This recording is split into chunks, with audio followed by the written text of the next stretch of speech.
the little. And I was like, what is it?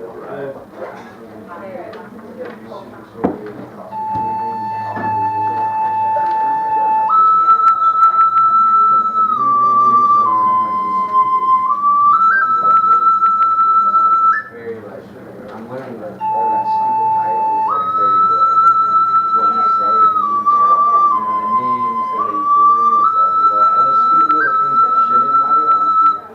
And everyone always says that.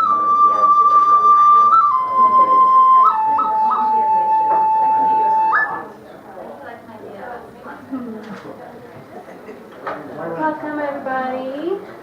Thanks for coming and for loving yourself. This is the Go Love Yourself cleanse that we're going to all do together. I'm Jaya, and I have some notes so that I can remember everything. So it's pretty deep.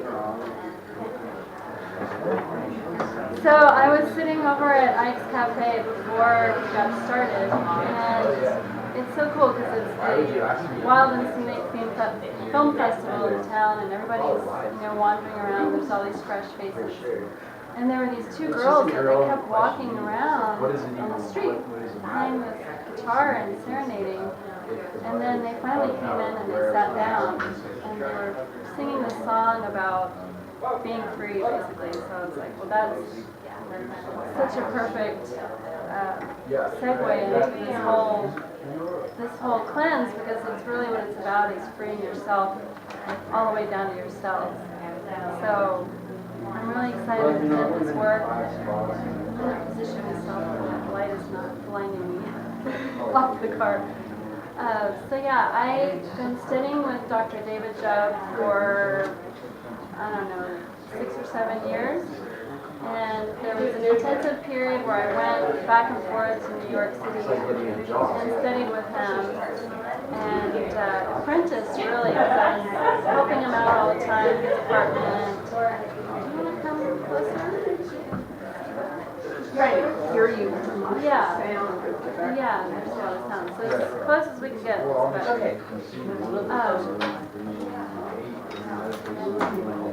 So when I was living in San Francisco, I had this really trippy character of a friend named Nandaji, and he's a sound healer, and he's a really interesting guy. And he had this little studio that he did sound healing out of called Sarasoma. And I was over there one day and I met this guy Alden, and Alden was helping Nandaji clean his liver. And I had just started working at Cafe Gratitude, so I was really getting into raw food and healing, and I was trying to heal some of my own skin issues and things, and so I was really excited, and I heard about this eccentric genius shaman, Dr. Jubb, and how he helps everybody heal up the root causes of their health issues.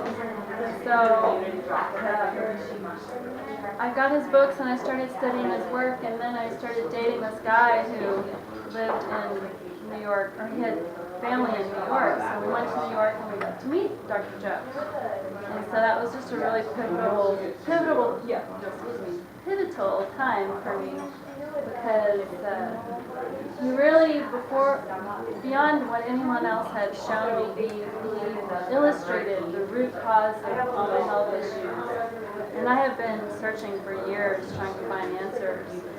And it was the first time anyone ever laid it out right on paper. He drew my intestinal canal and showed me everything that's going on and what I'm going to teach you guys here today. And it just made so much sense finally.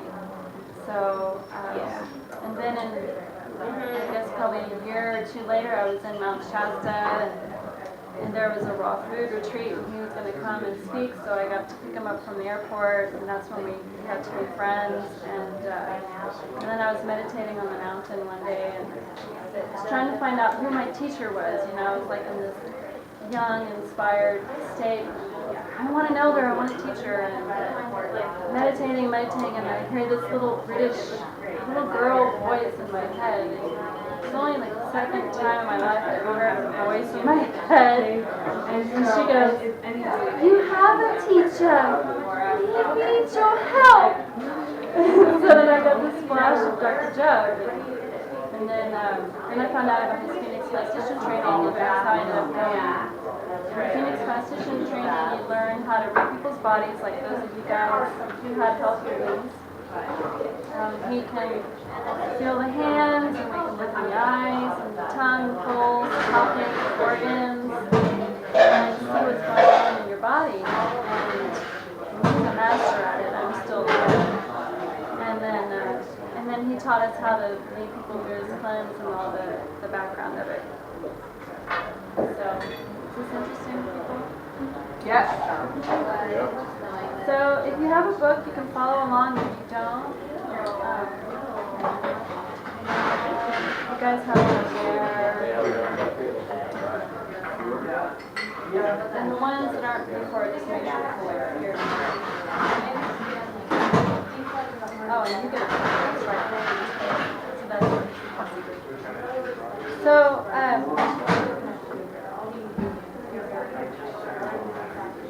so I want to talk a little bit about just the root cause of disease, which is background info, page 4. If you want to look along. So basically there's this picture here, and this shows what happens in your liver when it's occluded with bile stones, and in your gallbladder, this little picture here is just full of gallstones. Which side? Oh. There you go. It's the only picture we have in the book yet, so far. So when you eat, what happens is you chew food up in your mouth, and then it mixes with your saliva, and your saliva has parotid hormone in it, and that's like a transporter, and that helps it start the process of digestion. And then you swallow, and it goes down into your stomach, and then it mixes with the hydrochloric acid in your stomach and other acids, and it gets to this really highly acidic state, and the stomach is churning, and it's moving it all around, and then it starts to break it down, and so it squirts after that into the small intestine and in the duodenum, and it's just about like a teaspoon at a time squirts in there, and then what happens is in the presence of this highly acidic, we call it chyme, then bile and enzymes get squirted onto the food, and it has a few purposes. So if you look at the picture,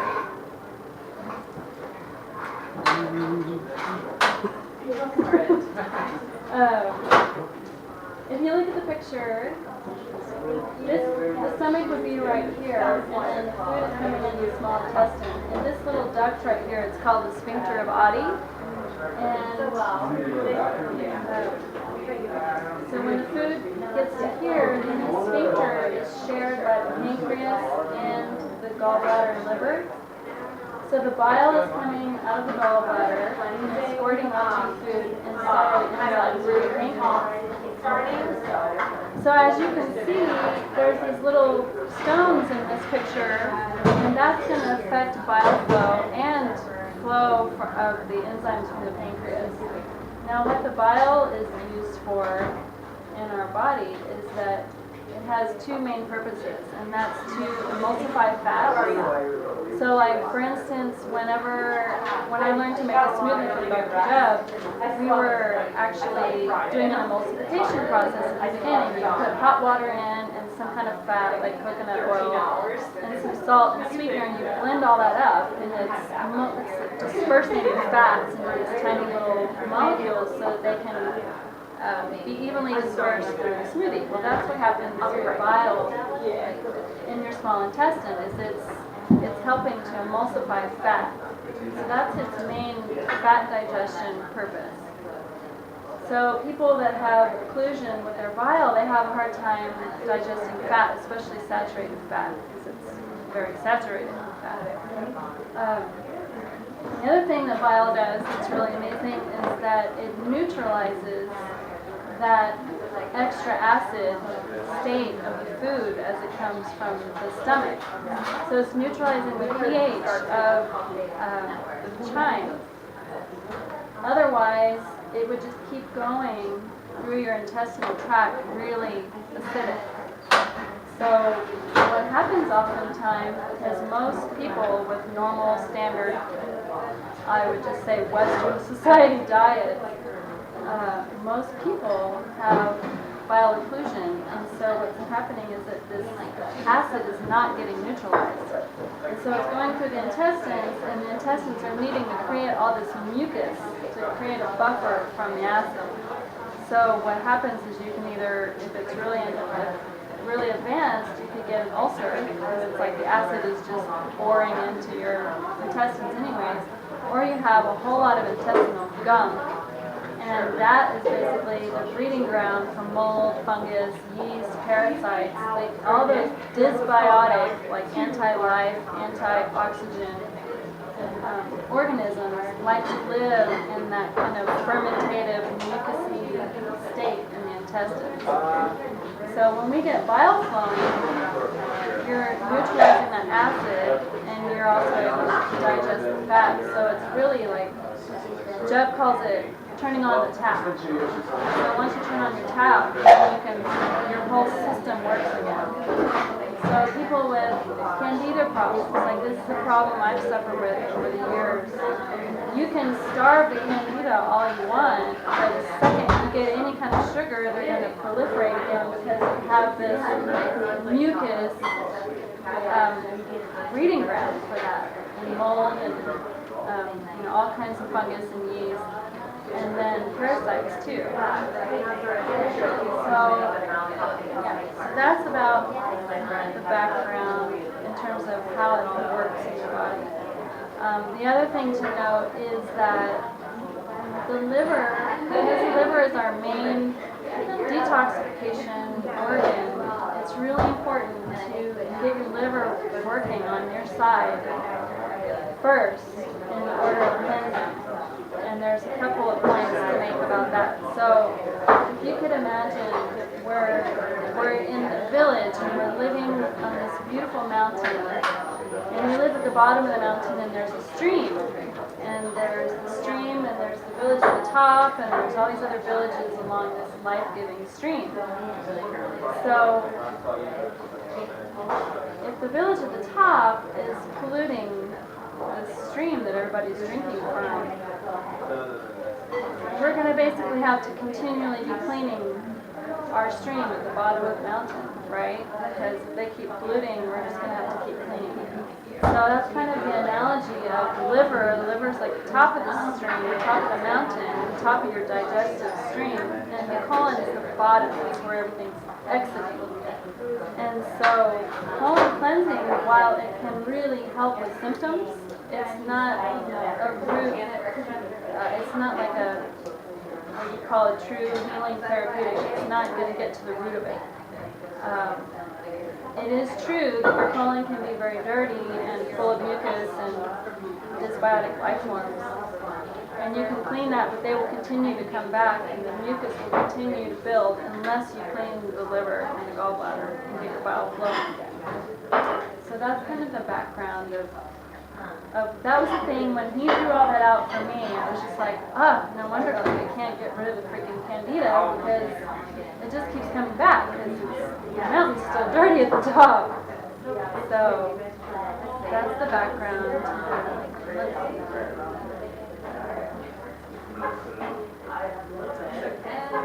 Some other points about how our bodies work.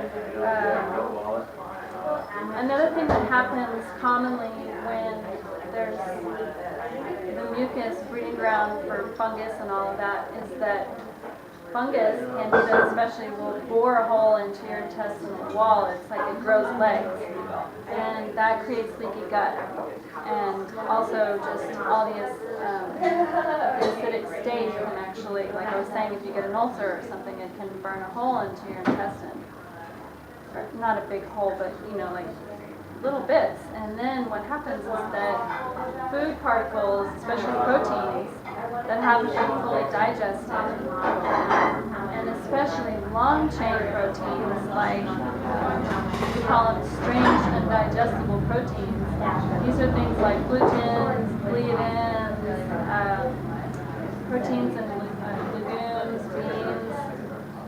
these are all these long, sticky proteins, and when you have leaky gut, then these things can get into your bloodstream, and your body is basically like, what the heck is this? It's kind of like it wants a kernel of corn, but you're giving it the whole corn cob, and it doesn't know how to deal with it. So this is improperly digested proteins and other matter is getting into your bloodstream.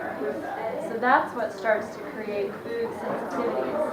So if you have allergies, oftentimes it's from leaky gut, and it's from all these inflammatory proteins being brought into your bloodstream.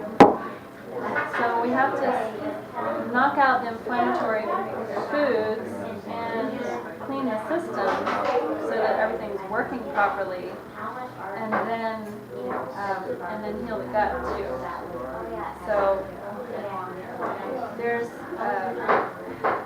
various proteins in your blood, and basically your blood only has so much room for protein. I can't remember the exact ratio, but there's a certain percentage of everything in the blood that can be protein, and the proteins kind of compete for space, sort of like probiotics and mold, fungus, yeast, all that stuff competes for space in the gut. Well, proteins compete for space in your blood, and there's the thick, sticky proteins, which are good for things like blood clotting. Those are the fibrins and things like globulins.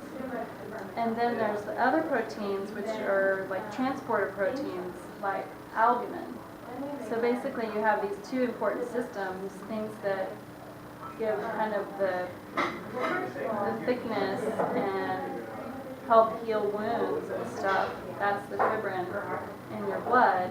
It's like layers of protein that help clot blood, and then you have albumin, which is a transporter, so it's basically bringing home the groceries and taking out the trash. So it's removing things in your system. And often, with all the inflammatory foods we eat, the fibrins and globulins are up and the albumins are lower. So you're having this high inflammatory state in your body, systemic inflammation, which is the chief undertaker.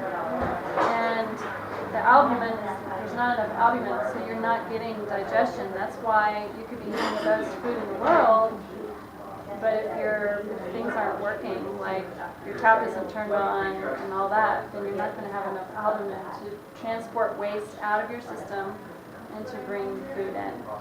So this whole cleanse is going to help even that ratio so that albumin is the proper way to say it, gets brought up, and the fibrins and globulins get put into a more normal ratio with it.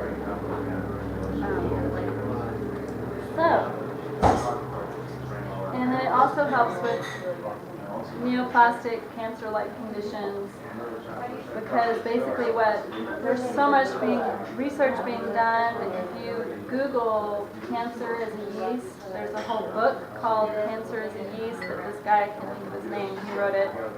And basically what happens in our body is, with all the inflammatory conditions, these yeast things, they come together wherever there's injury. So like if we saw a woman that had breast cancer when Dr. Jeb was here, she had actually had an injury in a car accident on her breast, where it injured her breast. And so because she had all the inflammatory reactions going on in her body with all those globulins and fibrins and things, all of that ran to that situation of injury and started building and building, and it's like I believe there's yeast that build too. And so that's how cancer gets started. It's like you could have an injury, but if your system's working properly, the waste and all of that will get transported in the lymph, and the immune system will work fine. But instead of having always such an inflammatory response to everything. So it's basically inflammation is what's getting everybody. So, what to do about it?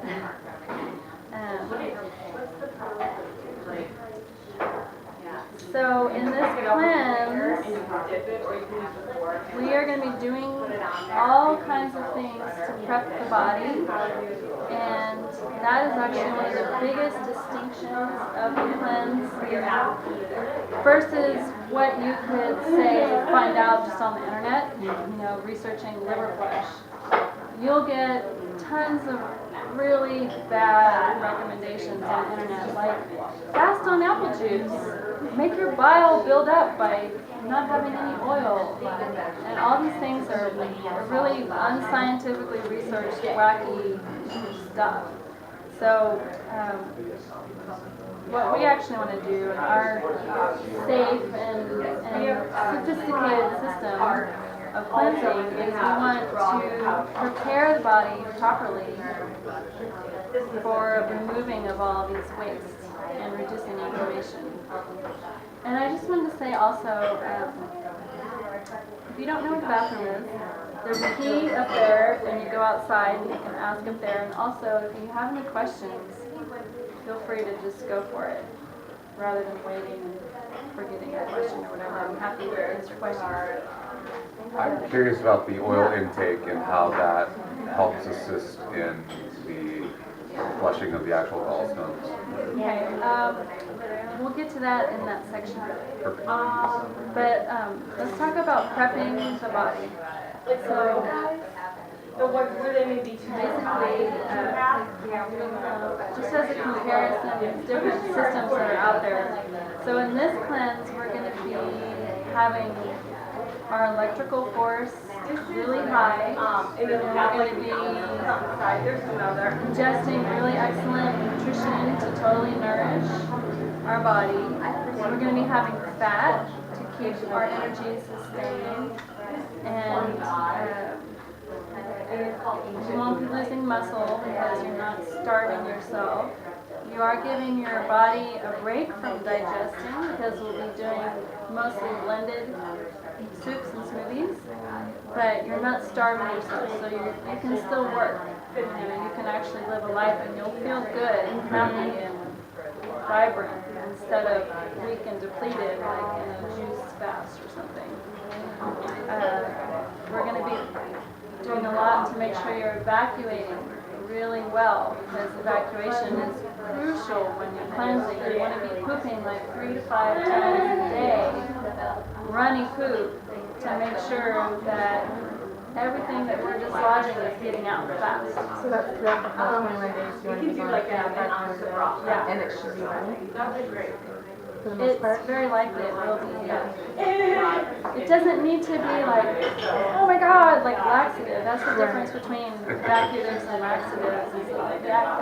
Laxative will give you that, holy shit, like literally, I gotta get to the bathroom. And we're not aiming for that, we're just aiming for running, and that's the difference in the way that you'll see when we talk about substances.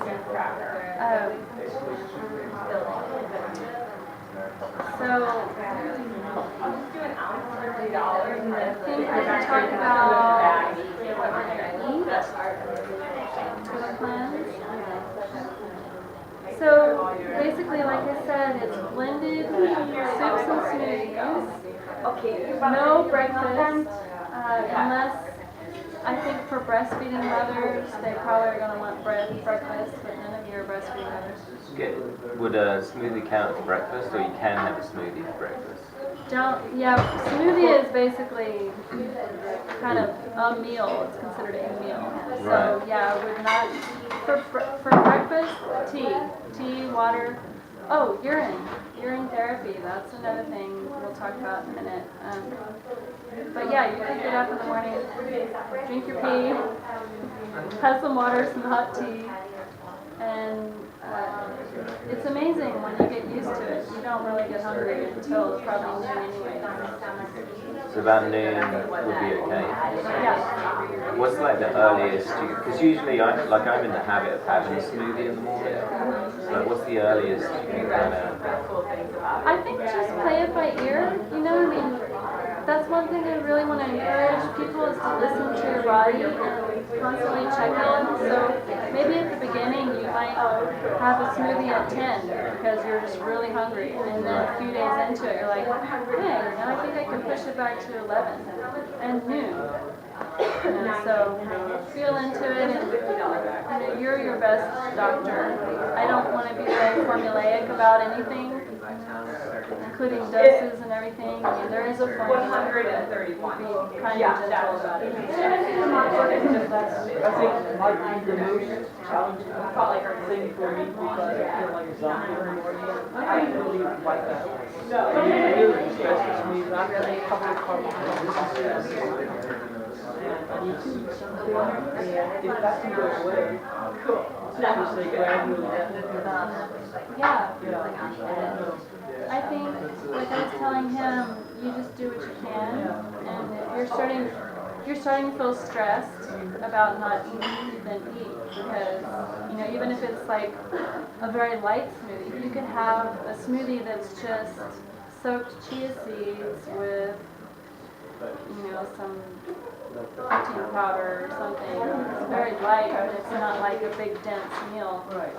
But basically you want to do whatever you can to feel capable to continue the cleanse. You know what I mean? Because there's a lot of elements to this cleanse, and it's very deep and healing, and it also requires some commitment.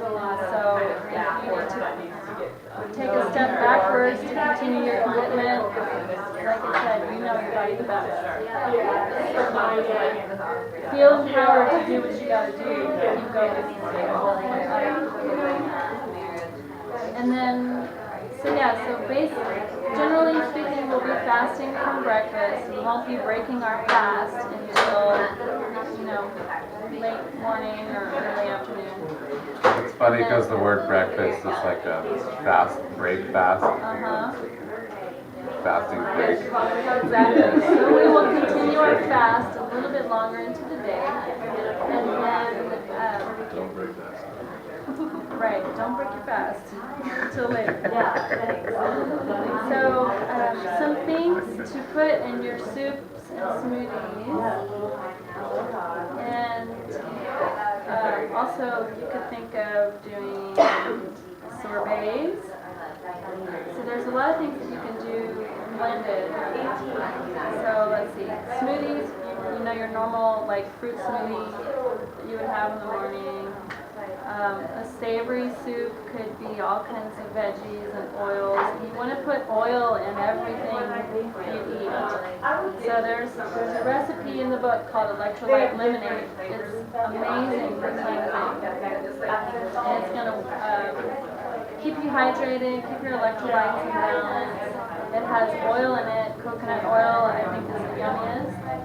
And then you can do that emulsification process that I was talking about with anything that you're making. So that's putting about an inch or two to cover the blades in your smoothie, in your blender, of hot water with some oil, like depending on how big you're making. You basically want to get in about 12 tablespoons a day total of oil throughout the cleanse. So put in some oil with your hot water and your sweetener and maybe a little salt, and you blend that up. And that would be the base of pretty much anything you make. And you can make things, put them in the fridge, put them in a jar, take them to work with you in the jar. You don't have to make everything fresh every single serving. And it actually gets really easy. It's like you'll get used to making all your blended stuff, and jarring it up, and just having the jars with you wherever you go. So things to put in your smoothies and soups. We basically want to eat all kinds of veggies, nuts, seeds. Seaweed is great if you can soak some seaweed and blend it up and things. Ferments like kefir. I do milk kefir during the cleanse, but maybe best not to, depending on your constitution. You can do coconut kefir, sauerkrauts in your savory soups. You can throw them in there. Or you could sprinkle them on top and crunch on them a little bit. It's not like you're digesting as much. It's already pretty much digested because it's fermented. What other ferments? Kombucha can be okay. I don't necessarily like it because it's really sugary, but some people really like it. It's a fun treat for some people. Crackers are excellent. Atma has a lot of crackers that she's going to be offering, and they're nut and seed crackers. The great thing about those crackers is that they're already like blended up basically, so pre-digested. It's not like you're having a solid food. You're still having a blended food, but it's dehydrated. You can crunch on something, and it really helps if you need to crunch. What about flax? Flax, yeah. Flax crackers are great. I like chia crackers, are my favorite, and Atma uses a lot of chia in all of her crackers. It's also high in energy too. Yeah. It really helps boost up. Yeah, chia's great for energy. Okay, another killer. So this is kind of a sensitive spot because I'm now encouraged bone broth. I love bone broth. It's extremely healing for the gut. There's a lot of gelatin. Dr. Jubb would not encourage bone broth. We don't agree 100% on everything. But he doesn't like it because it's high phosphate. Yes. Oh, okay. Yeah, so basically the main thing that's going on is that there's a lot of phosphate in our diet. Phosphate is really high in gluten grains and beans, certain nuts, soda pop if you drink soda pop. You're talking about phosphoric acid or just phosphate? Yeah. It's high in coffee, chocolate. Yeah. So it's high in so many things. So you basically want to lower it as much as you can. It's high in meat, flesh. I think dairy too. Yeah, like yogurt. It's a lot. So you want to lower that as much as possible, especially during the cleanse and in general in your life. Lower your phosphate.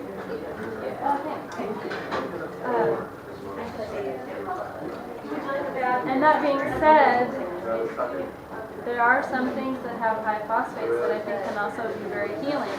So it's kind of like a ratio. So he's saying no flesh, no bone broth. But I think bone broth is really healing to your gut. And he also says coffee's okay, but coffee's high in phosphate. So it's kind of like, you do your 80% good and 20% have a little leeway. Yes. Dr. Jubb actually says coffee's okay. He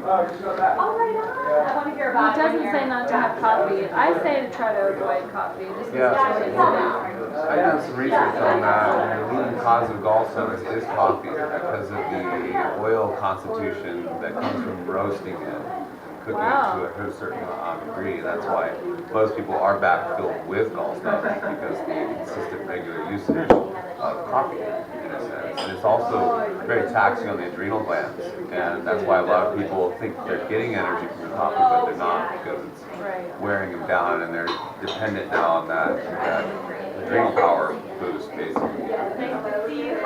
So I'm just kind of curious about that because.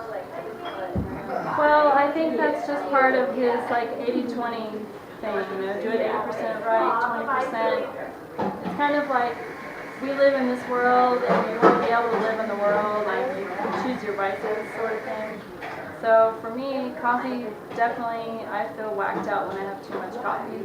And I don't know about it being the leading cause of gallstones. I would say gluten and all the inflammatory foods are the leading cause, and birth control pills cause One of the gallstones. leading. One of them, yeah. Very high up top. Okay. I'm going to do research on that. Check it out. Thanks. And then the bone broth is like it's one of the only alkaline in animal products. So Really? yeah, it's because it's so high in minerals. So like meat and dairy is all super acidic, but bone broth's actually alkaline and on the body because it's packed with so many mineral content. So Yeah, So what kind of bone would you recommend?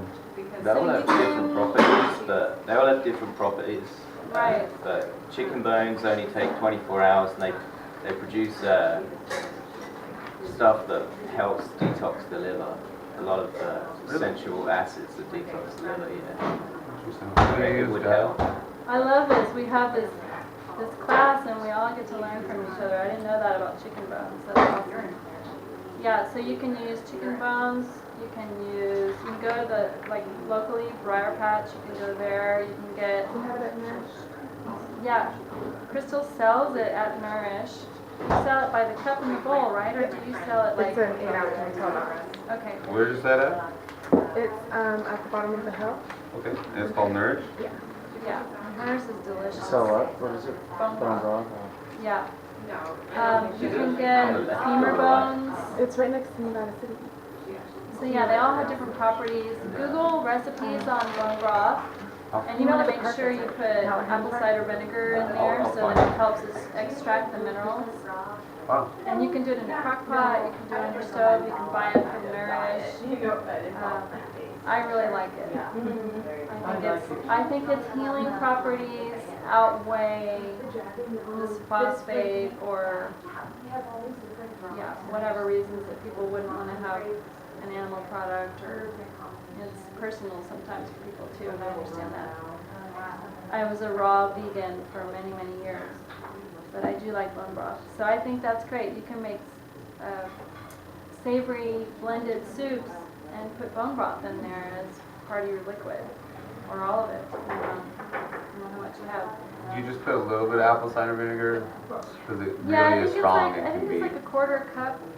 Ours quarter had cup. 2 teaspoons or 1 tablespoon One for tablespoon? 5 quarts. For 5 quarts.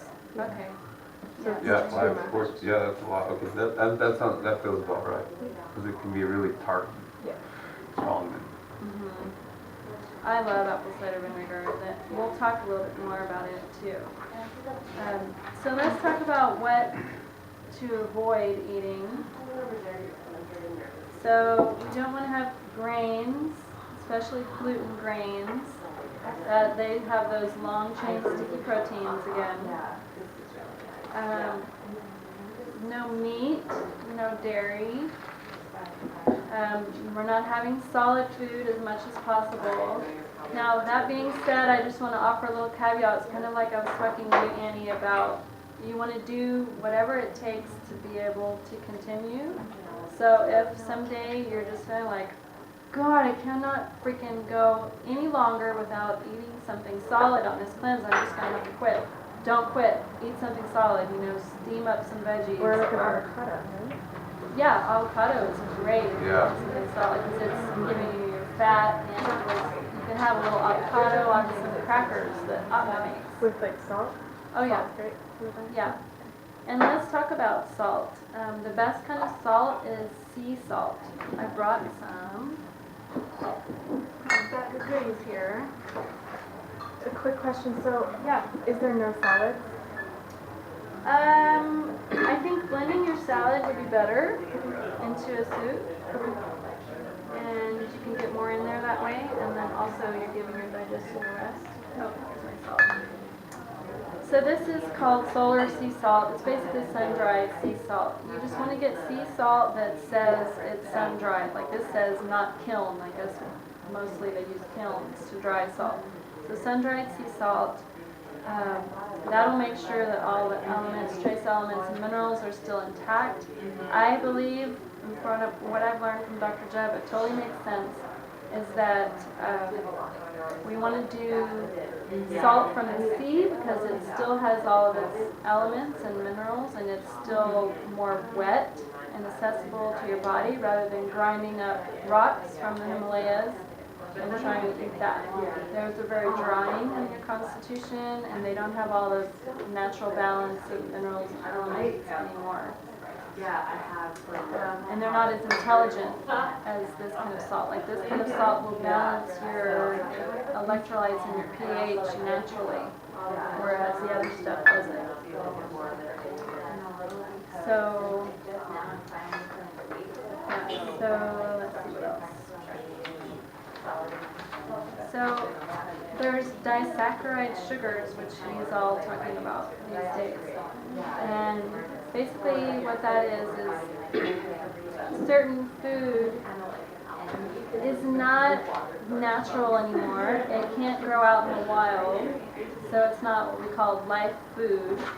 And oftentimes the sugar balance on these foods is really out of whack, and they have these disaccharides. So it's two sugar molecules, or two, I don't know exactly what the scientific word is, but it's basically instead of polysaccharides or monosaccharides, it's two, and they don't break down, and your body doesn't know how to deal with it. The liver doesn't know how to deal with it. So things that are really high in disaccharides are, let's see, pineapple, dates, carrots, corn, beets, starchy things like potatoes, and Like sweet potatoes and yams. sweet potatoes, yeah.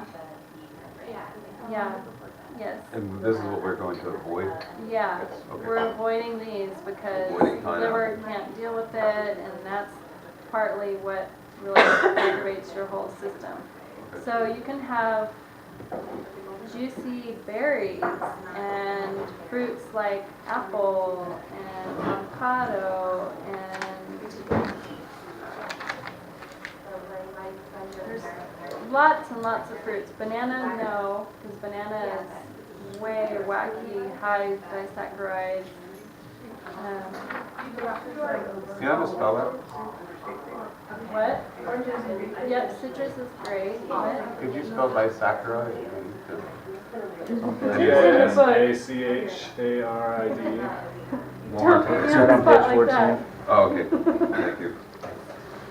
Ah, Hey Jaya, would you avoid dates as well? yeah, Yeah. yeah. Yeah, any of the really high sweet fruits, like berries are naturally sweet. Dates are unnaturally sweet. They add sweetener. Huh? They add sweetener to them or no? Yes, nature adds sweetener. Well, not nature, the farmer adds sweetener. Dates basically, like a real date that grows wild, that's not all hybridized by us, has basically a skin and a huge seed. It doesn't have all that fleshy sweetness. It's not natural anymore. So that's just, certain things start to get less and less natural and more sweet.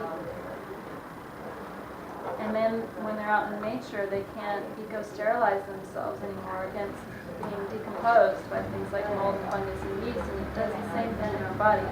So when we eat these things that are unnaturally sweet like that, then it just attracts the mold and fungus and yeast. So as much as you can, avoid those kind of sweets.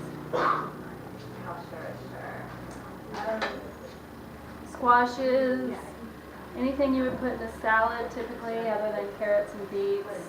Those are all great. Greens. Yes. Like no squashes or No, squashes? these are good. Yeah. Oh, okay. Squash. Yeah, those are all good. Squashes, veggies, the brassicae family, cauliflowers. Mushrooms. Yeah, I think mushrooms are fine. Yeah. And the good oils to have would be olive oil.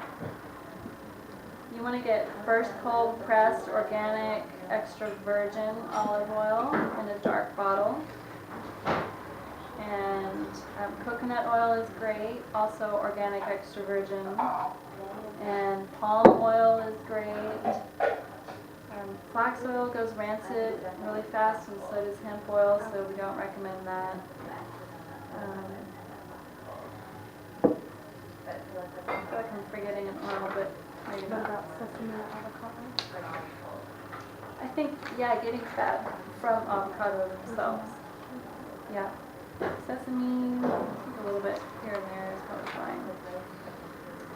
And then good sweeteners would be xylitol, stevia, and raw tree honey. The best raw honey you can find, basically. for your budget. I brought some honey, just as an example. This is 100% local raw honey from Mount Shasta. It doesn't say that it's tree honey, but tree honey is the best kind of honey for having Tree honey is honey that's not made in a hive, in a man-made hive, or what? no, just honey where the bees are going to a tree, like orange blossom honey, yeah, versus a bush. I'm trying to think of I'm spacing on the name of prebiotics and inulin and stuff like that. It's found more in tree honey than in bush honey. Would not have agave or sugar as much as possible. But the thing that what Dr. Joe's been educating us about lately is that, even if you did have a cup of sugar, or not a cup, a spoon of sugar in your drink versus some white bread, which is like 20 spoons or something, once it gets processed in your body, a little bit of sugar versus these high phosphate food that turn into sugar in your body is better. So, don't sweat about a little tiny bit of sugar here and there. And you said like no beets and carrots, is that because of the starch kind of thing? Or? They're starchy and they have the disaccharide sugars. Oh, okay. So no beets, no carrots. Yeah. Maple syrup, I think, yeah, it's a pretty good sweetener. Yeah, I think it's pretty good. If you wanted to give your system a break on the sweet a little bit, you could switch to xylitol and do less stevia. Yeah. So there's a few recipe books. There's the Life Food recipe book. These are in your book. Rawsome, the Rainbow Life Food by Gabriel Cousins has a lot of good soups, recipes. I realized I forgot to start recording.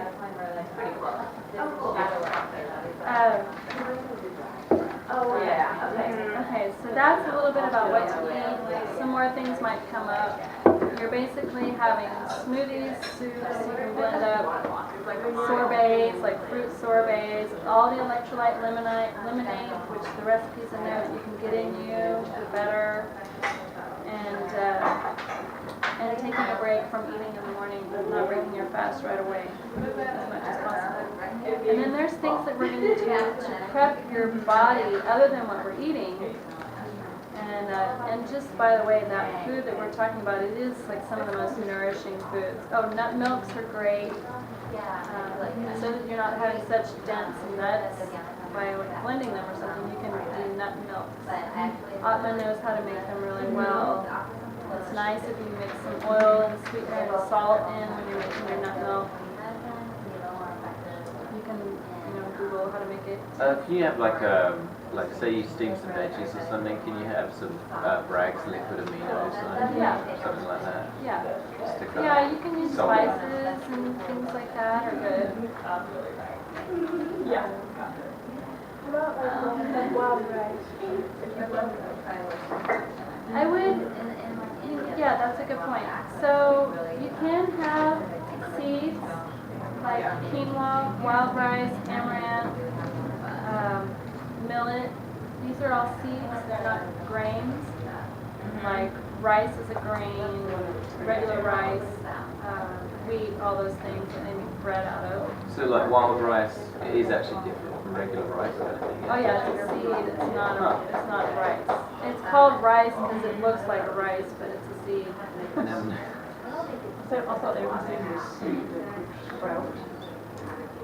Yeah, there's something different about those seeds. They don't have gluten or gluten, so they don't have those sticky long chain proteins in them. So yeah, those you can have. Now, I have never actually done this fast while eating cooked grains. Some people do throw them in there a little bit. So you could cook those grains if you really need something cooked. You could sprout them and throw them in your smoothie. It just really depends on what you're feeling your needs are in terms of protein. So that's a way to get protein. You get protein in the nuts. There's a lot of, and you generally don't need quite as much protein as we think we do. Fat, we've been getting a lot of fat energy. Yes. Veggie juice is okay. Veggie juice? Yeah, like cucumbers, celery, stuff like that. Yeah, so juice is fine. I think it's even better to make a smoothie out of those things, or a soup, a blended soup. And the reason being is that when you have a juice, you're not sweeping out your intestine with any fiber. There's no fiber. So when you have smoothie, you're still having fiber, and that's really excellent to move everything through your intestines. And we want things to move through our intestines. So fiber is key, but if you want a green juice and your fibrous smoothie or soup, that's fine. Yeah. Just don't do like a carrot beet juice. Since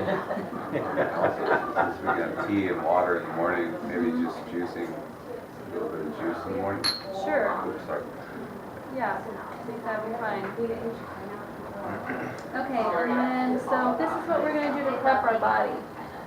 I want to talk about castor packs, and does anybody want to be a demo for a castor pack? Sure. Come on. So this is my little bag of let's see, booty goodies and castor goodies and all that. Okay, we'll get to that in a minute. So the way I like to do castor packs, just a little bit of background, they account for about 50% of your success. So if you have a relative or someone who's got inflammation and you know there's no way in hell they're going to do this cleanse, get them on castor packs because it's really going to help them heal their inflammation, even just that alone. Castor oil is an ancient, really therapeutic oil. It soothes inflammation, it softens things. When we put it on our body, and then we add this hot water bottle, the heat will make the castor oil penetrate 3 inches into your body, and it just totally soothes and heals everywhere it touches. We can take castor oil internally in this cleanse too. So you get some wool flannel, you can get it from the health food store, or cotton flannel works too. Wool tends to soak it up better. And then you get castor oil. You want to make sure, this is a great brand, Heritage Products, you want to make sure it's hexane free. So you get the castor oil, and the way that you do What is it free? hexane. You saturate it, but not to the point where it's dripping. You can do it in your hand, you could put it in a bag, stick it in there and push it around. And then let's see. So you would put it like right here, under your rib cage, right? You put that on there.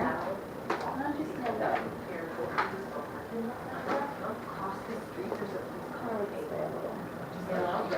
So this is my favorite way, is to take fabric, long swatch of fabric, like if you were going to wrap your head or something. And then you would wrap the fabric around.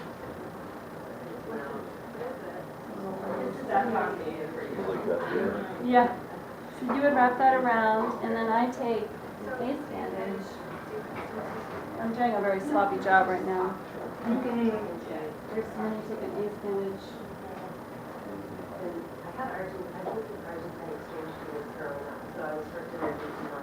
I'm not going to go all the way around. I get the point. I would go all the way around. And then you relax for 45 minutes if you can with a hot water bottle on here. Just hot tap water is fine. And so you only have castor oil in the inside part right here. Yeah. Yeah.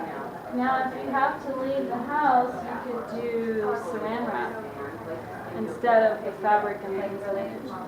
It's messy with the fabric and the ace bandage, so it's best if you just stay at the house when you do that and wear some clothes you don't mind getting oily. These things will get oily. And it feels so nice. Where do you get the bladder? The water. Oh, this you can get at the drugstores. Generally, the brand that's usually out there is called Cara, and it comes with enema tube. So it's an enema and hot water bottle combo. So you could screw this in to make it an enema, or you could screw this in to plug it up. Oh yeah. You know how much they are? They're like 16, 17 bucks. Oh, You really? just get them from like CVS. Yeah, you can go at CVS and they got them over by the like pharmaceutical area. I find that a miserable construction and not do really well. I try. Sometimes they just buy one, get one free Deal too. with very well. It seems that whatever goes in there is not long enough and it's very This? stiff. Yeah. Oh. What? Well, let's talk about the Yeah. enema a little bit. Because we have one at home. And it's also negative body. Leaking a little bit. Where is it leaking? Well, Here? out to well, this leaking is just right here. Oh. Yeah, probably buy a new one that's leaking right there. Yeah, that's usually because it's been worn a few times. So this is, gosh, this thing is probably 10 years old and I've used it extensively, so maybe you got a lemon. We got two lemons. 2 lemons? Oh man. I don't know what to tell you. I love these things and they worked great. So can you get all the way around? I think most people know, but you can get further more and more. But like we were talking about earlier, the point of this cleanse isn't to clean your colon. So the reason why we do coffee enemas, I'll tell you. I get my notes because there's so much scientific information that's really amazing. I know, totally.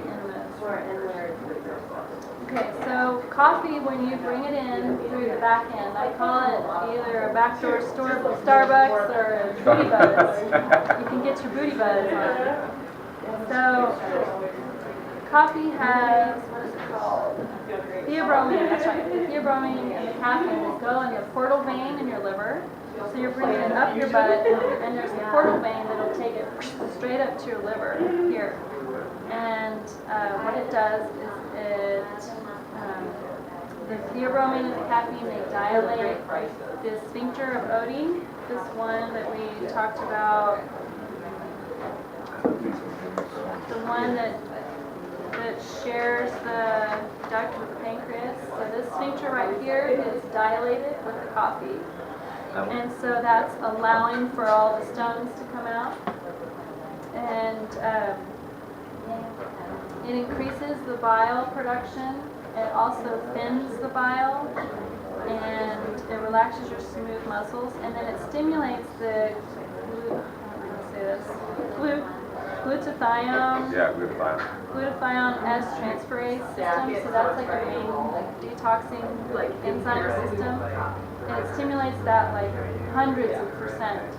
And so what's happening is you've got the coffee going in and it's cycling that bile, thinning it out, and it's starting that detox system, that enzyme system, the transferase system.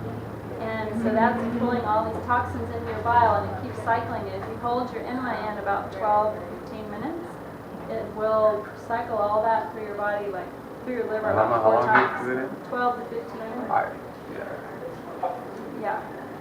And then you release it, and with that is coming all this bile and then all the stones and things, because we did the coffee enema on the flush day. And I'll talk more about the scheduling in a minute. Got a little ahead of myself just because this was in my hand, but I'm actually curious, you always do 12 to 15 minutes though? Okay. You don't do longer than that? sometimes I do longer, but you don't have to. I found that I've done like 400 of them since like 2013, and after about 25 minutes, then I can feel my liver and all the ducts actually start to expand even more. Really? Yeah, so I get a lot more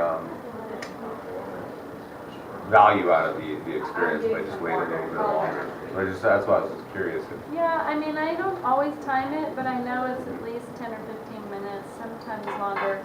And how long does it take for it to go through, like your blood to go through the liver again, like once? Is Well, it like let's 3 or see, 4 if minutes you- or something? If you do it, yeah, 3 or 4 minutes. So if you're doing it 12 to 15 minutes, you're getting like all of your blood go through your Circulate liver. 4 or 5 times. Yeah, 4 or 5 times. Yeah. Interesting. So in the book, I talk a lot about how to take the enema. Basically, I like to put pillows in my bathtub, lower the lights, put some nice music, put a big towel over the pillow. I hang this. You see, I've replaced this with a carabiner because the little flimsy one it comes with actually did wear out over the years I've had this thing. You hang this up on your shower somehow, and then lubricate the tip, lubricate your behind. I like to use coconut oil, and then you just, my way, some people lay on their back, but I like to do it basically like this. So this is up behind me, graphic here, and then I lubricate it, and then it goes in, and you've got this little control valve here for how much water you want to let through, and And you obviously figure that out as you do it. yeah. Usually at first I just let a little bit through, and then once I get used to it and I start feeling that warmth, I'm like, okay, a little bit more. Now sometimes you'll feel those waves of like, oh God, I need to have diarrhea, and you can moan, you can groan, you can take deep breaths. Occasionally, if I just really feel like there's something stuck in there, I like to keep looking, how much is still in there, how much is still in there? Like maybe it's just about this much gone and the rest is still full. I might go and release in the toilet if I have to, if I'm really upset. Then you can actually hold it longer. Like if you're having some intense feeling you have to release and you just can't do it, then go let some out and then put the rest of it in. It's not like you're trying to get it all the way over here, you're just trying to get it into your portal vein. So, and then the coffee, it's like 2 tablespoons of coffee. If you can remember to do it the night before and soak it overnight, do a cold brew, that's best. If you don't remember and it's time to do it, just make yourself some coffee with about 2 tablespoons. The lighter the roast, the more intact all these elements like the theobromine and all the other stuff in the coffee, the more You have intact. the caffeine still in there. Yeah, more caffeine, yeah. And light roast is best. And temperature? Huh? Temperature? Well, I just, if you soak it overnight, then it's going to be cold and you're going to add, it'll just be like an espresso shot, and you add the hot water to your enema bag. So you're doing What's the room? light body temperature, 90 something, 96, 98. Yeah, so it's hot but not going to burn you. You should be able, when you hang it up, I'll always test the temperature and feel it, and if it feels too hot for my finger, then it's too hot. Yeah, and if you do hot coffee, then your water doesn't need to be quite as hot that you mix it with. So can you do this like not on flush days, just to help you kind of cleanse Yeah. and detox, or? Yeah, as much coffee enemas as you want to do, great. Definitely do it on the flush day after you drink the oil, and we'll talk about that in a minute. But as much as you want to do is just fine. It's helpful for detox.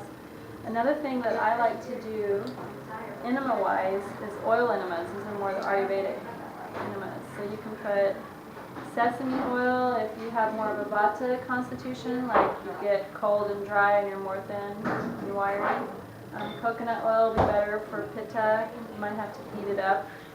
And so you just put it in a little cup, suck it in. I just wash this. I give a quarter of a little enema. It's been potty trained with poop for 3 days.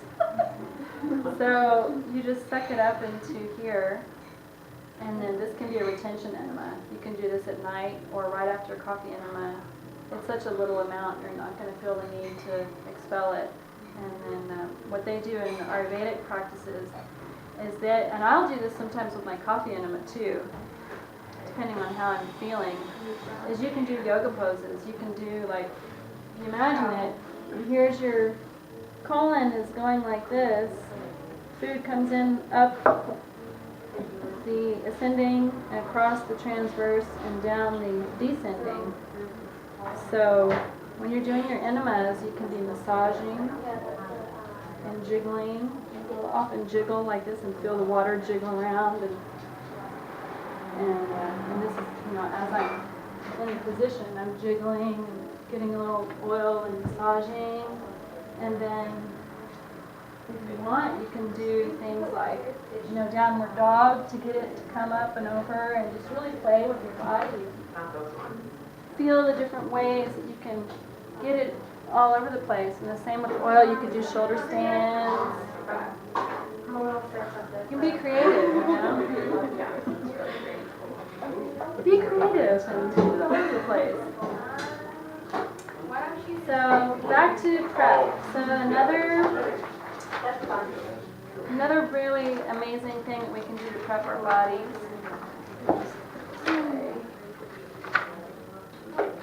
is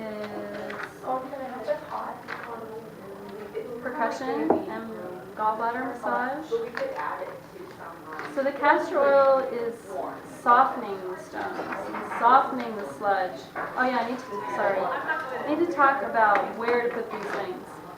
So we want to do 4 castor packs a day if possible. 2 would be the absolute minimum. Wow. But How long do you hold it on? 45 minutes. 45 minutes? And you don't have to do them 4 separate times of the day, but you do want to do them separately. So like you could do one here over your liver. It's probably better to do it like that. And then you could do another one right after it or on your ascending colon. You could do one on your transverse colon and your descending. So those are the 4 quadrants.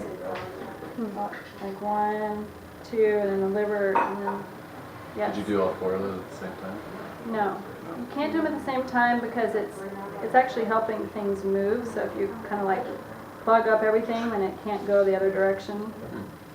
Not plug, but Kind of like you have a pushing. high pressure and a low pressure system. You know? Exactly. You know, like if you have a high pressure everywhere, there's going to be no wind. You know, if you have a Right. high pressure and a low pressure, you're going to get wind going across there. So, and this is what Dr. Jeb told me about it. But you also do want to apply some heat too with Yeah. it. And so A you hot want water bottle. water bottle with the heat to create that high low pressure. If you did this at work, is it still without the hot water bottle? Is it still effective? It's effective, it's not as effective. I think if you could do like 2 in the morning and 2 at night. There is this contraption that I think I found it at a health food store. It's a little bit unwieldy, but it works. And you strap this thing around you. Yeah, and then you can put everything inside like a pouch. Yep, you put the hot water bottle inside, and this is on the outside of the castor pack. It could be castor pack, and then this thing might be like this. I don't remember. Yeah, that's how you do it. And then you strap that up behind you. So Maybe you got even a little baby. Cellophane might work too. Maybe, yeah, you can come up with your own little contraptions if you want. But just to remember that it's good to be able to relax and lay down and have the heat on you as much as you can. Does the heat need to be specific location? Or, I mean, like, you want a smaller, like, heat in one area as opposed to heat over your whole belly? You just put the heat where the castor pack is. Yeah. Jaya, if the castor pack and oil is kind of targeting, softening, and releasing, and you're softening the what was it, the gluten stuff or whatever, what did you say it was, the Well, gallstones and we're going after the liver, we're going after the gallstones, Yeah. and in the colon, we're going after just basically mucus, fecal matter, Okay. fungus, yeast, all that. so there is a purpose for it, putting in the quadrants. Oh, yeah. Okay, I see. That's Yeah. what I wanted to And clarify. also over the colon is helping move things that you're dislodging from the liver. Yeah, you want to move it out. And that's where the whole, like, you know, wind analogy of the high pressure, low pressure to move it through the system. So kind of like one after another, Kind of like Yeah, like in a taking pattern. taking it along okay, like a cycle. Follow the pattern Doesn't of matter. remove it. So then, okay, so the thing that we're gonna do to shake the stones loose is percussion. So that's really simple. You take your left hand and place it over your liver area. We could all try. And this is the lower part of your right rib cage. You take that and then you take your right hand and make a fist and you pummel it. Nice. So this is like, you know, shaking the stones loose. And then the other thing is, When do you do that? you do it as much as you can every day throughout the whole cleanse, like 3, 4, 5 times a day. Whenever you think about it, just you're sitting there banging on your liver. And then there's a gallbladder massage, which is you find the bottom of your rib cage, and if you stand up, it's easier because you can kind of, you don't want to be sitting down. It's better to stand up. And you're going to make your belly really soft, and you might even bend over a little bit. You feel the bottom right area under your rib cage, and then you stick your fingers under there.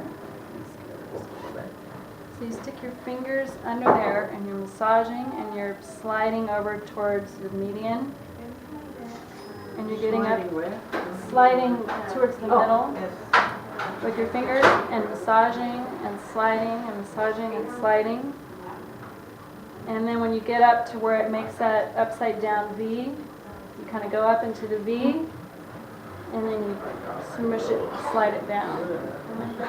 So it's basically from the side over to the middle and down and up under your rib cage. So that's your gallbladder right there. Ready for some stuff. Yeah. Yeah, so, I have a question. Yes. What if someone doesn't have a gallbladder? What should they do? you mean like if they had surgery to remove it? Yeah, well, okay, so I had a friend who had her gallbladder removed, and I think it's all the more important to be doing this cleanse because you're going to have more stones in your liver because there's no gallbladder to hold the stones. And so you really want to keep your bile flowing as much as you can. You want to have as much baking soda, sodium bicarbonate, as you can because that's going to help you with bile because you don't have much bile because there's no container for bile. There's only the bile that's being made in the moment. So you want to do the cleanse, and obviously they're not going to massage their gallbladder, but they can still bang their liver. So the stones go into the liver? Well, the stones are made in the liver. Oh, okay. They're made in the liver, and then they go into the gallbladder, and they get stored there. The gallbladder is like a trash can. Yeah. So people get gallstones, and they take the gallbladder out, and this is the way that you can actually remove your gallstones without removing your gallbladder. It's really best to keep your organs when possible. Yeah, my mom had her colon removed unnecessarily, and it's been a nightmare. You know, like, please do the things you can to be proactive about your health. Keep your body parts. And also, if you don't have your gallbladder, you're not producing enough bile to break down a lot of like heavier foods that you can eat, so you can't actually even eat those foods, and they just get stored and lodged in other places in your body that is even harder to cleanse out. Yeah, it's going to be harder to eat any kind of fat, and then you're going to have a really acidic system because it's not neutralizing the acid. So that's why you bring in baking soda, because that helps at least neutralize the acid. Yeah. Go ahead, sir. Does it tell you in here how much baking soda to use? Yeah. Okay. Yeah. So let's get a little bit further in. Urine therapy, really excellent to do. Your urine has hydrogen peroxide, which goes after mold, fungus, and yeast. It has element that your body has already processed, and your urine is not dirty. It's filtered by the kidneys. It's like purified blood serum, basically, minus the red blood cells. So it's not, you're not peeing out any toxins?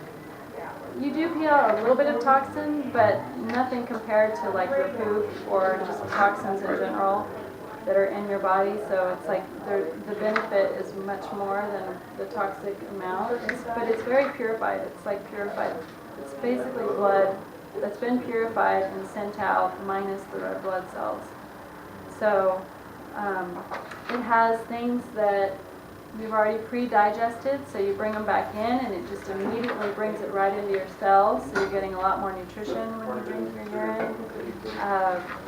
Also, let's say, if you have allergies, then drinking your urine really can help, because it's like that whole thing we were talking about with the leaky gut, where if something doesn't recognize a substance in your body because it's not properly digested, if it's coming out in your urine, it's like re-educating your body. Oh, this is because it's already got your kind of your stamp on it once it's in your urine. So it's like, oh, this is a part of me. This is okay. So it's re-educating your whole immune system that way by putting it's like your energetic or chemical stamp on things, and you've already digested them. So How much do you usually drink? as much as you want, you know. I haven't been in practice as much as I used to be before I had my child, but I was drinking like, you know, a cup in the morning and sometimes half a cup or something, you know, throughout the day. The morning is the best. It has melatonin in it. I'll get your question in just a second. It has melatonin and it helps you, so that's going to help you sleep. If you have anxiety, insomnia, drinking your urine really helps. So the morning has all the most buildup of healing factors, and you want to do midstream. So piss a little bit, put the cup in, piss in the cup, and don't get the end either. That's when like the sediment is in the end and in the beginning. Okay, interesting. What was your question? Doesn't it increase the absorption rate for everything else that you also intake into your diet, like your smoothies? You'll absorb more of the nutrients, you'll absorb most of that, more of that stuff, because your body's getting used to absorbing the same thing over and over again. So it's like building the capacity range of being able to absorb more That makes nutrients and sense. enzymes and all the other foods. Kind of like the same way it's just re-educating your body, like, Exactly. hey, this is an okay thing. Exactly, yeah. Go ahead and take this. Yeah, does it matter if you urinate prior at night before you, like for the morning urine, but it's the best with the melatonin in it? Yeah. Does it matter whether or not you pee before bed or? No. Pee when you gotta Just pee. when you first wake up, the first urine? Yeah, that's the best, because you've been building all through the night. Okay, Have you had Corey try that before? no, because there were times when I really wanted to get his urine into him, and like with pink eye too, and putting it in the eye. Allergies, so. Yeah, well, he's old enough, I think he could do it. Corey, I think, is still a little young. Yes. Well, David recommended that I snort it for my sinuses to open up. Yeah. So maybe even topically, if there's like allergies, because I have like really bad eye allergies right now from all the pollen and everything being Totally. warm, and probably just like massaging that on your eyes might Well, be better. okay, so than, check it out. Murine eye drops, murine, it's just horse urine. I mean, why not use your own, right. right? It's made for you. So urine is in a lot of, urea is in a lot of cosmetics actually. It's really beautifying. You can put it on your skin. There's a whole science of urine therapy where they like ferment it and do all kinds of stuff. I myself have put it in a neti pot for when I'm sick. It's Yeah. amazing. It pulls all the mucus right out of your sinuses. I've drank it. It's great in your enemas. You can add some urine to your enemas. It's a really good idea. Really? Oh yeah. I've also, Dr. Jeb has shot it into my lymph, like getting a little fatty part and put it directly in your lymph. That helps re-educate your body incredibly and helps your immune system. Did you say put it in your eyes for allergies? Yeah. Wow. Yeah. It's so easy, you know. You can just be peeing and just stick a little on your finger and rub it right in your eye. Clean your hands before you pee. What about, I've got some kind of experience with this whole thing, but the breath, what do you do about making sure that you clear out the smell of that? So you can just talk to me. Peppermint oil. Peppermint oil. Peppermint So they're oil. on your Do you have any, hands, like... Well, the whole cleanse is going to help. Because Yeah. basically, breath issues are from fermenting in the gut. Yes, but I mean, they're just like intaking the pee and then having it, Oh. you know, I mean, on your Well, breath afterwards. I mean, what do you do for I that? just pretty much do it in the morning and I brush my teeth after. And you don't have any issues with it? Wow. No. No. I mean, you could carry around some spray if you want to do it throughout the day, like afterwards. But I just, you rinse your mouth out and Yeah. brush your teeth in the morning when you're done. It's no problem. Probably Yeah, if you actually, get real nice essential oil pepper oil that's like Yeah. edible quality kind of thing, you just need a drop and you just lick it. And it also clears out the whole respiratory system. Yeah, it's also cooling on the system, especially if you're freaking furnace. I would imagine if you switched it around, this is a little gross, it'd probably break up a lot of the bacteria that's That's true. creating the bad Yeah. breath in the first Well, place. a lot of that, like she said, it doesn't really come from the inside of your mouth unless you don't brush your teeth forever. But a lot of it's from digestion and combining foods and, they're not breaking it down and then building up, like burgers. Yeah, I've smelled people's breath before just because I've gotten used to all this stuff where I can just be like, whoa, that's like, they've got Yeah. something fermenting in their gut. Yeah. Nice. You can smell it. Okay, so really quick, I just want to run through a couple of little helpful things. There's a movement that you can do. Let's do it. Let's all stand up and get in our bodies. So the easiest way to start urine therapy in the shower, just slip a little and try a little in the shower, It doesn't have to be a lot. You can build up. So put your hands on your hips. And then you just rotate your hips really slowly and really big. That's massaging your organs. That's great for when you're cleansing. Great anytime, really. Yeah, it is. And then you can go both directions. So that's a great movement to accompany all of this. Things to move your lymph are really great. So if you have a little rebounder trampoline, any aerobic activity that's going to get your lymph moving, jogging. Talk to Spencer, he's an expert in this stuff. I've got a running group Monday, Wednesdays at Nourish, meeting at 8:30 to 1. So Yeah. another way to repercuss the liver. What time? 8:30 to 10, sorry. Yeah, that's a lot. Doing on a mini marathon then? No, it's only just short 2 6-mile runs. 8:30 till 10. So And the lymph is your main immune serum in your body. And it doesn't have a pump. Like the heart has a pump. So the lymph does not have a pump. So you want to move your body to move your lymph. And it's especially noticeable. You get swelling, and especially as people age, they get swelling in their body because they stop moving. And they're not moving their lymph around. So I've come up with a little technique. I have a video on my blog about it. It's called, I think I just called it a lymph conditioning exercise. So I'm just going to demonstrate. Basically, it's like martial artists in Shaolin Kung Fu, they beat themselves. And it seems crazy, but what they're doing is they're taking these long bamboo canes and then they graduate up to metal bars and things, which is pretty full on. And they're strengthening their bones and stuff, but what they're also doing is they're beating themselves, jiggling things. I just do it with my hand instead of that. And you can kind of squeeze and jiggle things, and you're breaking up these deposits that are like the shards of all the phosphate, calcium phosphate in your body. So you're breaking up that, and you're just trying to like jiggle, make your muscles soft all through your body, and just jiggle and kind of pound.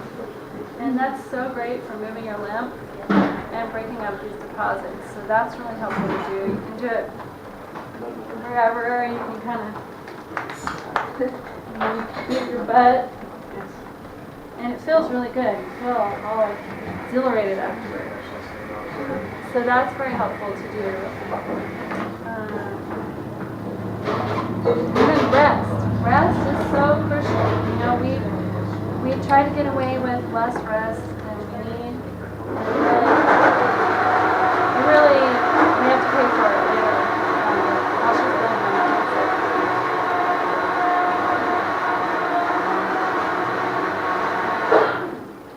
So you want to do like 8 hours? And rest is when your body builds human growth hormone. So you're not going to be rejuvenating your body unless you get enough rest. Your cells aren't going to be rejuvenating with human growth hormone unless you have enough rest. So rest is really important. look at it, this was rose. Okay, so let's talk about supplements and things that we're going to be taking. So if you have your book, there's a section, chapter 6, page 16, supplementation. I broke it up into two sections. One is the required and one is recommended. And we just went over a lot of the daily practices, which is the next chapter. And then if you look on the very back, next to the last 2 pages is a shopping list. So basically, I'm going to most highly recommend all of the Jub formulas because they're just incredible. They're also a little higher priced, and there are things that will work not as well, but they will get the job done, and they're very helpful. Like a lot of recommendations I made, they have the Health Force products are really good. Yeah, so there's a whole shopping list here. It talks about where to buy things. So, first of all, we want to be pooping, like we said, 3 to 5 times a day. So, the way we're going to make sure we do that is take evacuees or some other evacuative. The nice thing about evacuees, I'm going to cheat and look at this a little bit. And so it causes peristalsis. The difference between an evacuative and a laxative is an evacuative will cause your muscles to squeeze, and it's that peristalsis action that moves things through the intestines. And that's more like an education for your body, whereas a laxative just softens and relaxes the muscles. So it's like a relaxing to get things going. So laxatives are not as powerful as evacuatives. So you're saying with the evacuees, we're gonna have to find our second and third wind, possibly?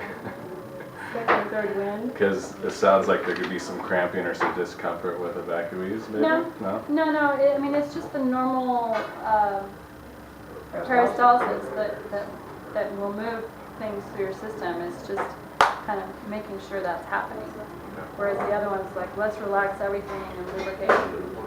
So we're going to do lubricating methods and the evacuees. Evacuees is really cool. It has a pulling, it draws the intestine into itself. I also like the intestinal movement formula from Health Force. There's a few others that I listed in the back. And it talks about the dose here in the book. And then also Digest Aid is going to help get your digestive juices flowing, and it helps soften and loosen the gallstones. It's got a lot of fruit acids in it, and it's helping to ease inflammation and dissolving fat. Also, it helps with your thyroid. That's one of the Jub formulas, Digest Aid. If you don't do that, you would want to do apple cider vinegar, like in shots 3 times a day. That's going to help also because it has fruit acid in it. Apple cider vinegar is helpful even if you do use the Digest Aid because it's just really great for electrolyte balance, acid-alkaline balance. It has a lot of potassium. Does it soften the stones a little bit? Yeah, it dissolves. Those fruit acids are dissolving stones. So we're softening with the castor oil and we're dissolving So with... you're not just using like the acids from every fruit, just apples, right? Well, Like it's the the apple malic acid? cider vinegar, it's the malic acid, but Yeah. all fruit, that like Digest Aid formula for Dr. Judd has a lot of fruit acids in it. Do you know what other like specific fruits that would, I don't. I think the pectin in apples is really good as well, specifically.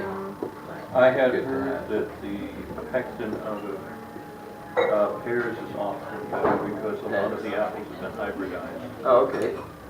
Yeah, you know, in the electrolyte lemonade recipe, it calls for apple or pears. Yeah. okay.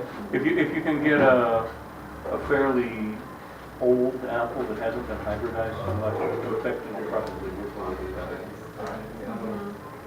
I heard, well, I think it's the acupuncturist I go to that was having liver and gallbladder stuff, and she gave me some Chinese herbs a few years ago. She mentioned that Granny Smith's had the highest pectin amount are good for the liver. Might be. Yeah. I don't know if always that's do true or not, grains but that's what. Right now, I'm using Fuji's off my tree, but. Well, if it's your own And tree, yeah, that's that's probably really good anyway. Yeah. Right. The green ones are less sweet, so to me, if it's more sweet, it's more hybridized, as you're saying. So Granny Smiths, I've always done them because they're the less sweet, least sweet. Okay, so then we have these lemon bicarb shots. So, like we were talking about before, sodium bicarbonate, aka baking soda, it acts like bile in your system and neutralizes the acids after the stomach churns it up and turns it into chyme. It's helping with your pH, and then it helps keep your, when you mix the lemon, it could be lemon or citric acid, and you're basically doing a third teaspoon of the sodium bicarbonate with the lemony, citric-y thing, whatever you choose, and you do that to taste, and you can add some sweetener or some water, and that also keeps your saliva really wet and thin and helps deliver things in your body properly. Is there can you do that diet in the morning time? So those are typically 3 or 4, let's see, say. Yeah, 3 times 3. So the way you do it, because it's going to bubble, because you're mixing this acid with the sodium bicarbonate, it's going to bubble and fizz. So you take a bigger glass, but you only put, the third teaspoon of the sodium bicarbonate with like an ounce or something of water and lemon. So it doesn't fizz over. So you've got, that's one shot. And you drink that, and you do 2 more in the same sitting. You do 3 altogether, 3 shots of that, and then you do those 3 shots 3 times a day. 10 minutes? Okay. Yeah. You've got 10 minutes. All right, I'm going to go through these really fast. Enzymes. Jug has wild enzymes, really great, full spectrum digestive enzymes. I like Health Force's enzymes. They build hydrochloric acid enzymes too, digestive juices. We're doing an Epsom salt drink, which acts like soap bubbles, and it lubricates the stones and it dilates the sphincters. It helps you relax and helps you get magnesium in your body and work the detox pathways. Are those daily or just on flush days? This is all daily. Okay. Yeah, and it's in the book too. Life Colloid is an amazing full spectrum probiotic with soil-borne organisms. You can read about it on Jub's site or in the book. It's amazing. It's like it helps bring that albumin back up, remineralizes, kills yeast, pulls out heavy metals, and then minerals as you can. Like he has a marine minerals, which is ground up seaweed. It's really great for hydration, electrical force. And then glutamate he has, or you could do an oxymag kind of product. And that's oxygenated magnesium, and that's going to create bubbles of oxygen that kills things and cleans out your whole intestinal tract. And his is really amazing because it has humic and fulvic acid and monatomic gold. And so that's like chaperoning, the humics and fulvics are chaperoning that magnesium into your cells. And that's going to detox your whole system, clean your kidneys, clean your whole intestinal tract. Niacin flushes can be really great to do whenever you want, especially on the flush day. And that's going to dilate your capillaries like 3 times their normal size. And So you basically just take niacin. you take niacin, and you take the kind that does not say non-flushing. You get the flushing kind. It might say may cause flushing reaction. So that's going to really, really move things through your whole blood system, and it explodes toxins out of fat cells. You can combine that with exercising, sweating. That's really great. Niacin, exercise, and sweat. It's in the book, and I have a blog post all about it too on my website. So let's just talk about the flush day, and I think we'll be pretty much done. Maybe we can do some more questions if you have, or we're not disrupting the show so much. So flush days. So those are all prep days that we're talking about. We're doing all of that stuff to prep everything to leave. And then the flush days, you do no breakfast, no lunch, and then around 2:30, you take in, depending on your size, you take in olive oil, 4 to 8 ounces. I would say if you're very small and you've never cleansed, maybe 4 ounces. If you're medium size, try 6 ounces. If you're larger, I would do 8. So you're going to take the olive oil and lemon. You can put a little grapefruit in too. It's best to sip them alternately, but you can also mix them in a jar if that makes it easier to get it down. Now, very important, you want to drink it slow. This is where most people mess up. They think, I'm going to be macho and I'm going to chug this sucker and get it down. It sits in your belly and makes you sick as a dog. So there will be some nausea, but the less nausea is if you want less nausea, you drink it slow, like a sip or 2 a minute. Also, getting a lipase only enzyme, and I have some here I can show you guys. You can go over and look at all my goodies in a minute. Getting a lipase only or a high lipase, like Lipo Gold, by Enzymedica, that's on the shopping list, will help digest the fat. So when I'm drinking the oil, I will open up a capsule of the lipase. I put it in with the oil. It tastes yummy, and I do that like 6, 8, 10 capsules during the whole oil drinking. So you get the oil and the lemon down, and then you have an Epsom salt drink, and then you lay down on your right side in a nice dark, quiet room, soothing situation, and you elevate your hip with some pillows, your right hip, and you lay there quietly for a little while. And you can nice and flush before you drink the oil is excellent to get things moving. You can put cayenne in your socks, and that'll keep you up, but you want to be hot with blankets and stuff. Stay warm with your hip elevated, and then you go and do your coffee enema. And the coffee enema, remember, is going to dilate your sphincters. So you're bringing in this torrent, like a tidal wave of oil that goes through your liver, causes it to dump bile. This coffee comes up through the portal vein, opens up the sphincter to let the oil and the bile come, or let the bile come out. Let the bile come out, and the stones come out. And then you're probably going to want to be really quiet again and just relax. And percussion, as much massaging of the gallbladder as you can after you drink the oil, really helpful. And just relax until you feel well enough, because you probably will have a little nausea. You can watch a movie if you want, and then when you're ready, you can have another soup with maybe some crackers or something, and it's going to help push things through. I like to visualize the stones going to a water park. It's like they're going down the water slide, and they land in the big pool at the end, and they're on their way out, rather than kind of like a murderous, warlike, I'm going to get you scenario. They're just moving on their way. Sometimes you will experience memories. This happens to me a lot. I'll experience memories from the time frame of life when those stones were created in my body.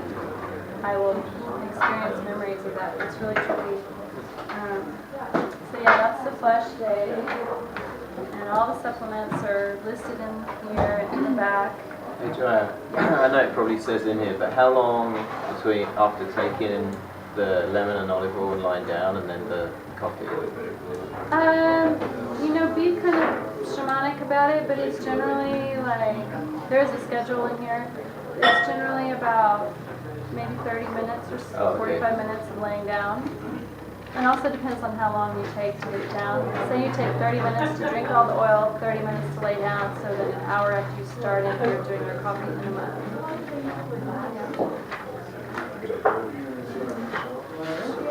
So, and then there's the whole thing is 21 days, 3 days of prep, 1 day of flush after the 3 days. If you're working, flushing on a working day is probably best avoided. You can work in the morning, but then once you drink the oil, you want to clear your day. So you can always add more prep days before a flush day, but don't minus the prep days. You want to make sure you're pooping plenty before you flush, because you want to poop it all out. Yeah, so if you need to add like 4 or 5 prep days and then a flush day, that's fine. So like a 6-day flush day is okay? Yeah, on day 6, if that was the only way you could do it for your schedule. There's a lot of ways you can talk to me. We can get on the Facebook group. You can have questions about how to best schedule this for your life. There's a lot of ways to do it. You don't have to do the exact 21-day protocol. You could do a flush once a week if that works better. I know a woman who did it for 6 months, 1 flush once a week, and it was really amazing. When's the first? Because you're having like 3 meetings during the thing. Yeah. Does it start on the first meeting or? What's your Well, plan? this is the first meeting. I think everybody's probably going to need to do some shopping to get their supplements, and I was thinking maybe to have another meeting in a week and a half. So I think they want us to be done. Do you guys feel like you got a load of information? Yeah, it's good. It's good to have the support and just like the camaraderie of doing it all, because I want to make it like the lifestyle more than anything. Totally. Yeah, you want to be able to take it as an application and apply it to your life directly. That's the thing about teaching something. It has to be applied to your life right afterwards. Right.